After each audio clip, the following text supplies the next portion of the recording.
Hey, what's up, everybody? Second Funk back on deck. It's like, I don't know, like 12 midnight. What time is it, Hammond? Can everybody see Hammond?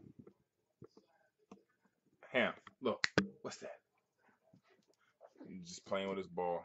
Oh, check out my shirt that Blake gave me, y'all. Blake gifted me this badass shirt that he had made up. I know you guys can't see that, but Hammond just flipped his ball in my back over the top of the chair.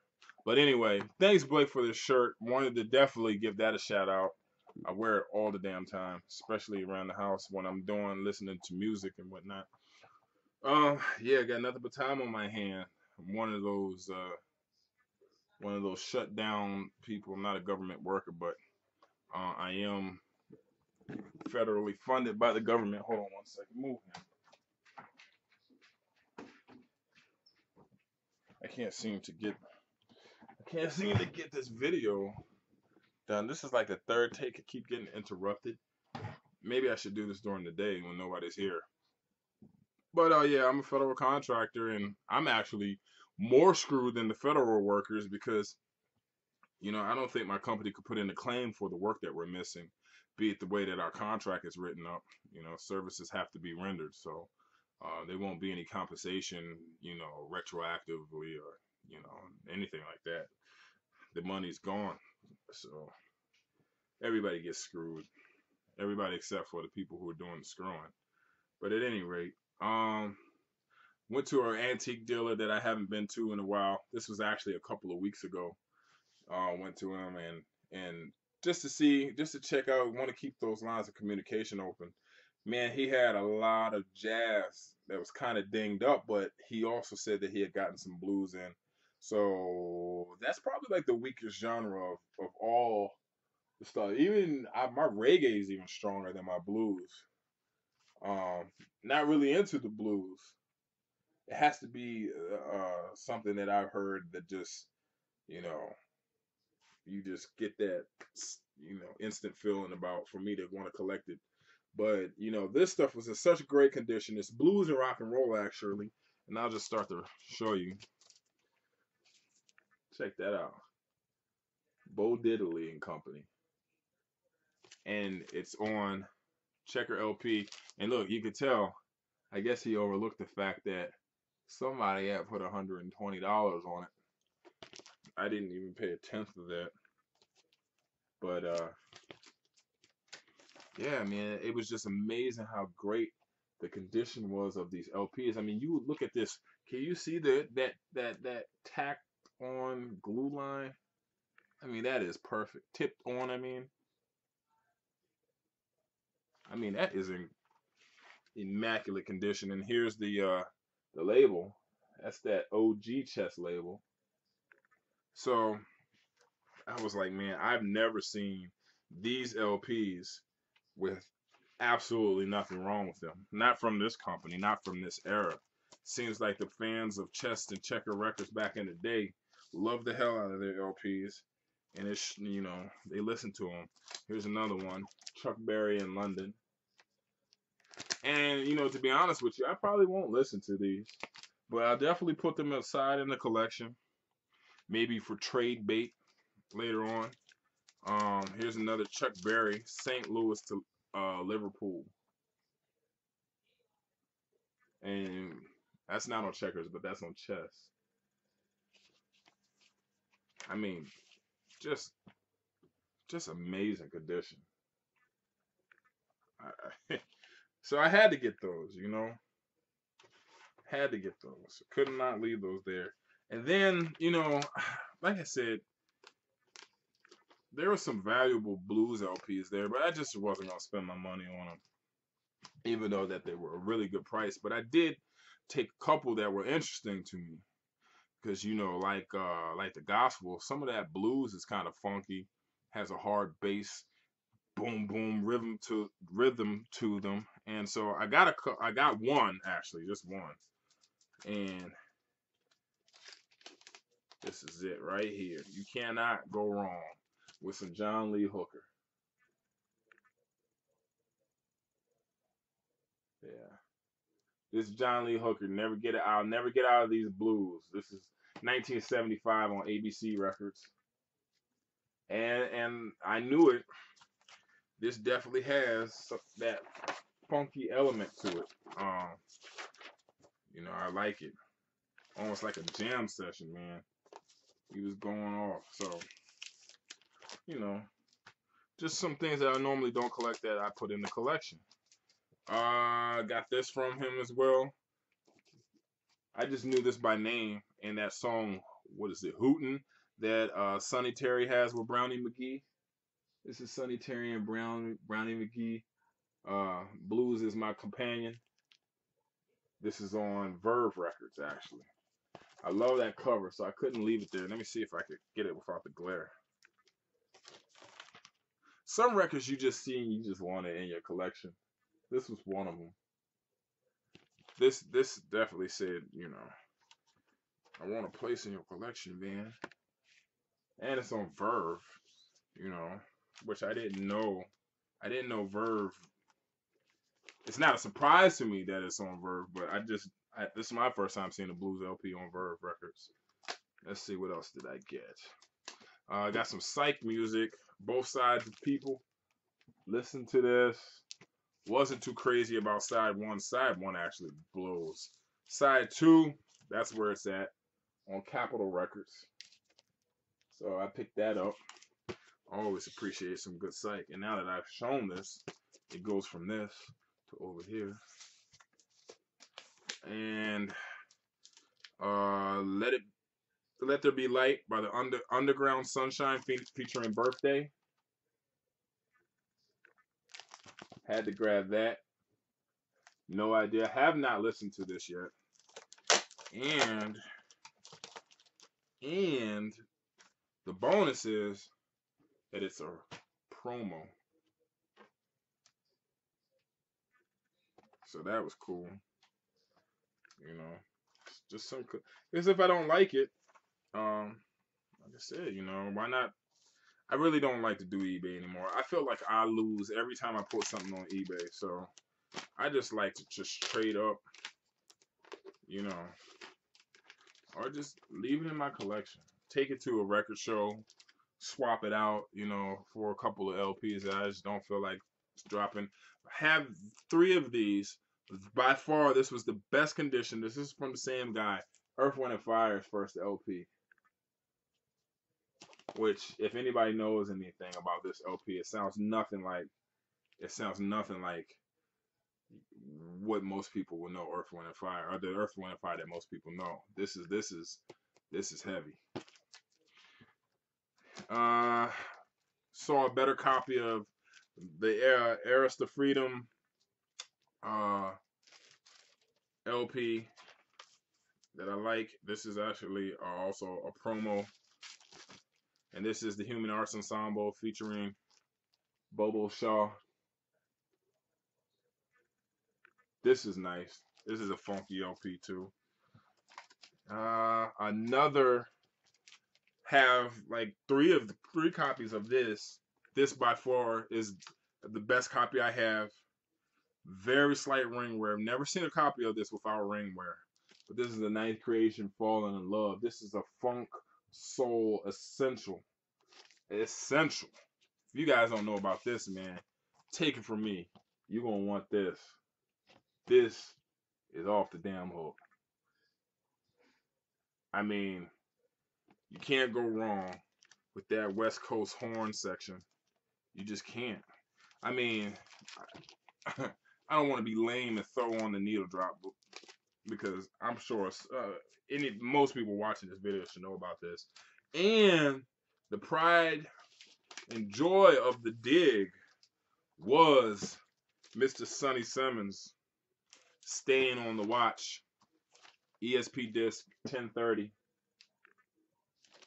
and OG on ESP disc. Yeah. So, and to be honest with you, I didn't go through all his stuff because I was feeling a little under the weather. So I went through 2 boxes, and this is the loop that I came away with. And that was that. Now I want to introduce. I haven't watched, been watching a lot of VC videos, so I don't know if I'm coining this phrase, but I have two people in my life that I like to call my surrogate diggers, and these LPs were from a surrogate dig, meaning that people see a that I know, one of these two people, one of them be my mom and the other one being my cousin, sees some estate sale on the side of the road, sees someone selling records, and they call me on the phone. And while I'm on the phone with them, they go through each record and describe it to me, describe the condition, and I say, yes, get that. No, don't get that. And I normally end up with a couple of good records. Well, this time this surrogate dig was just unbelievable. So we're gonna start out. My cousin stopped by an estate sale, and it was actually like 3 o'clock, which is really unusual for a record albums like this to be sitting at a estate sale in Washington D.C. that late in the day. Normally, the guy from Some Records has run through them. You know, he does his thing. Um, Other record store owners in the area, you see them leaving these places, and you just don't even bother about going in because they have gotten the creme de la creme of, because they need to resell them, so it's probably nothing there for worth having. So anyway, highly unusual, total jazz find. First one on VJ Records. Here's Lee Morgan.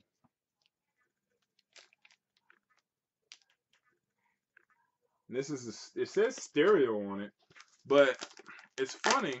Normally it's the other way around. It says mono and ends up being a stereo. But I don't see anything on this label that indicates stereo. So I mean, unless I'm just not good with my VJ labelography. I mean, I don't know. But look, can you see the condition?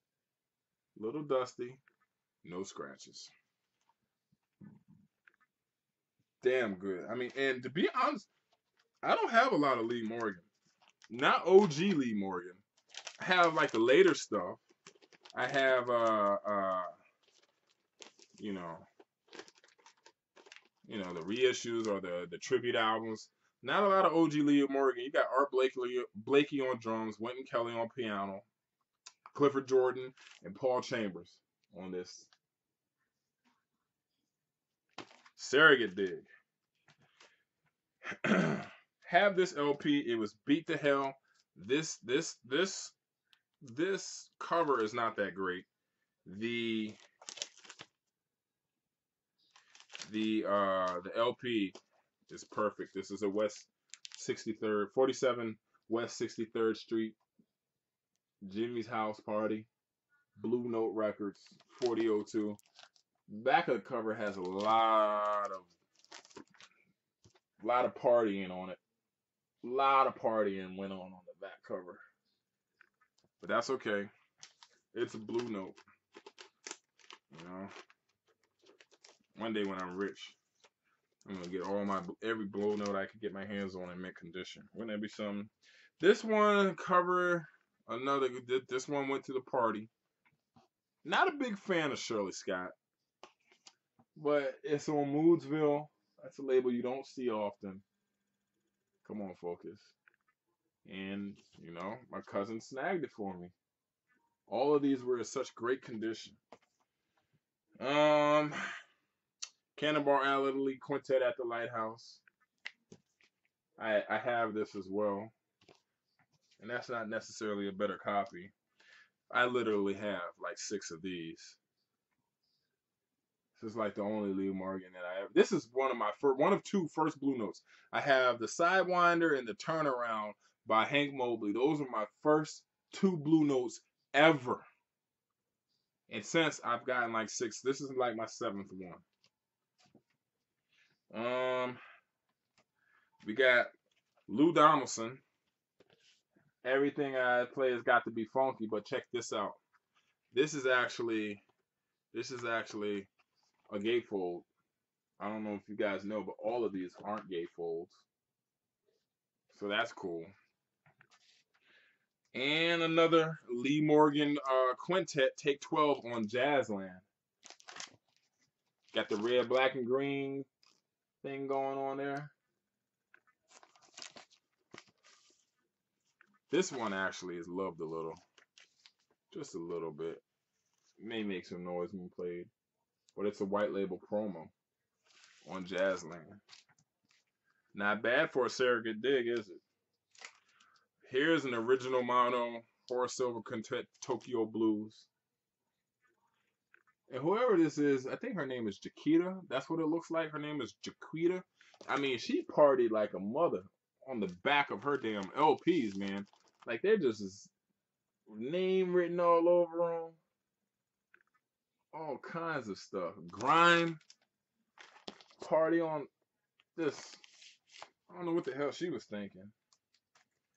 Yeah. Mono blue note. The Jack Johnson by Miles Davis. Another Horace Silver. Mono.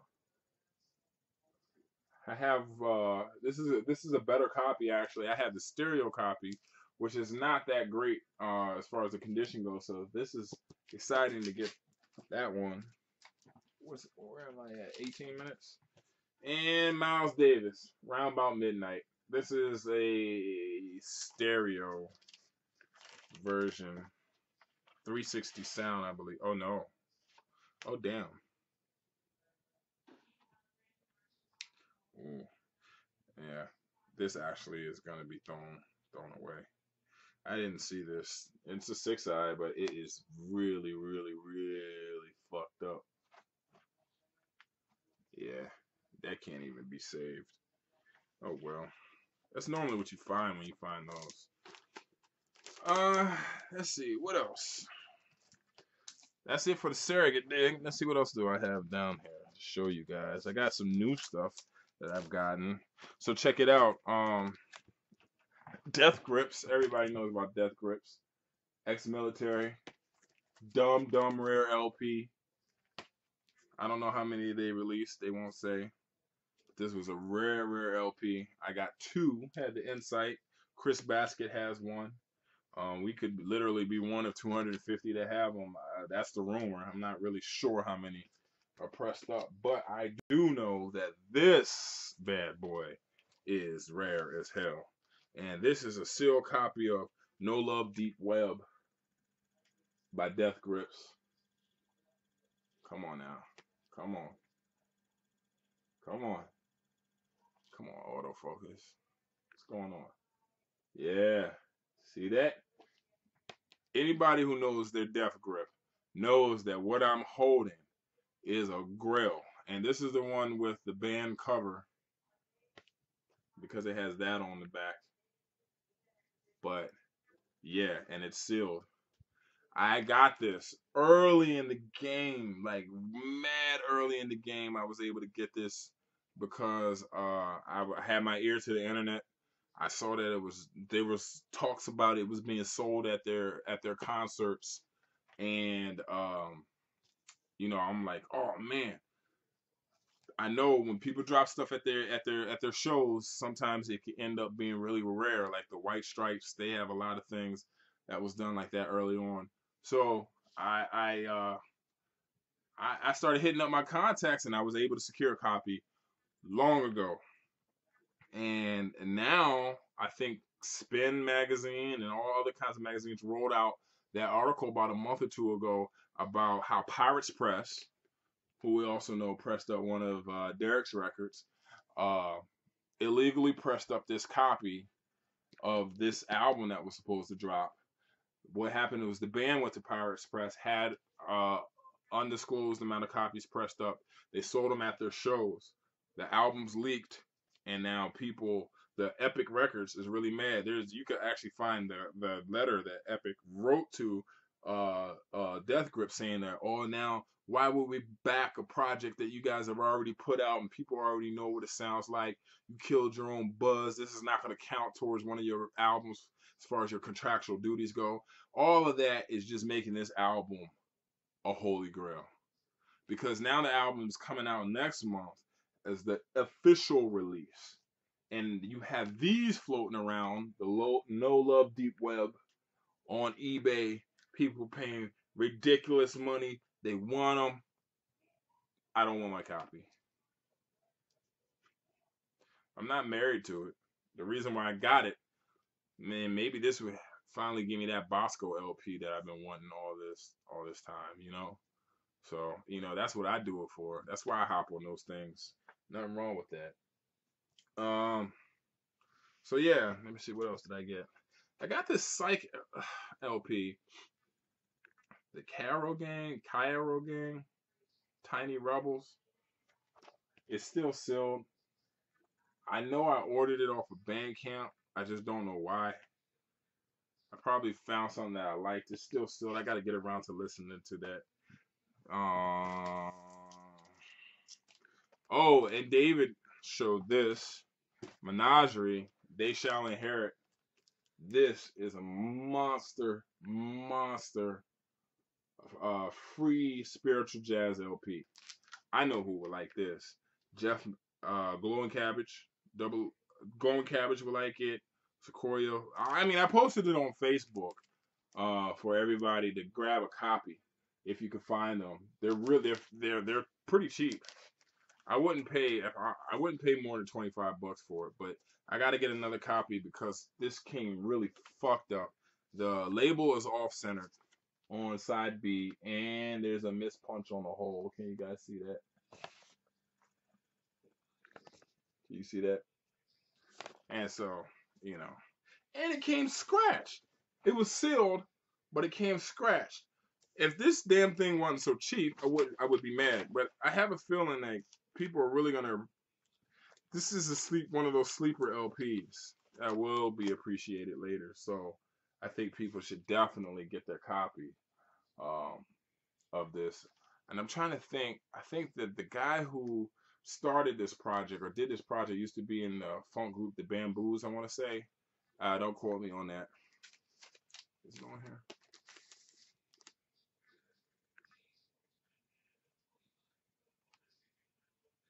I don't know. Anyway, that's enough. That's enough. I got plenty more to share. Nothing but time. Government has their head in their ass. I'm not making any money. So why not make videos? You know? Oh man. Till next time, everybody. See you later.